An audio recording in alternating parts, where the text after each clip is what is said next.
শিক্ষকদের সেকশন সমস্যা মেটাতে এবার জেলায় জেলায় নির্দেশ। আপনারা জানেন যে শিক্ষকদের উচ্চশিক্ষা পোর্টালে সেকশন আপডেটের যে গুরুত্বপূর্ণ নির্দেশ দিয়েছে শিক্ষা দপ্তর, সেখানে শিক্ষা কমিশনার সমস্ত ডিআইদের নির্দেশ দিয়েছিলেন। এরপর সমস্ত ডিআই বিভিন্ন জেলার বিভিন্ন প্রধান শিক্ষকদের উদ্দেশ্যে আজকে একটি গুরুত্বপূর্ণ নোটিফিকেশান জারি করেছে। সেখানে কি বলা হয়েছে চলুন বন্ধুরা দেখে নেওয়া যাক। তার আগে বলি বন্ধুরা, যারা টেট পরীক্ষার প্রস্তুতি নিচ্ছেন তাদের জন্য কিছু গুরুত্বপূর্ণ বই এই ভিডিওর প্রোডাক্ট ট্যাগে দিয়ে দেওয়া হলো, আপনারা অবশ্যই দেখে নেবেন। দেখুন বন্ধুরা, 26/2/2026 তারিখে এই নোটিফিকেশান দেওয়া হয়েছে। Government of West Bengal, office of the district inspector of school, Hooghly district থেকে এই অর্ডার কিন্তু দেওয়া হয়েছে।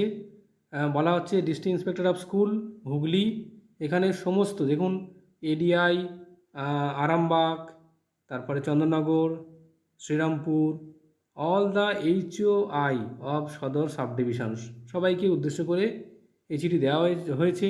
বলা হচ্ছে updating the academic section details in the Uchchashiksha portal, যে কাজটি অতি দ্রুত করতে হবে তার জন্য এই নির্দেশ দেওয়া হলো। এই দেখুন বন্ধুরা সমস্ত details, district inspector of school Hooghly.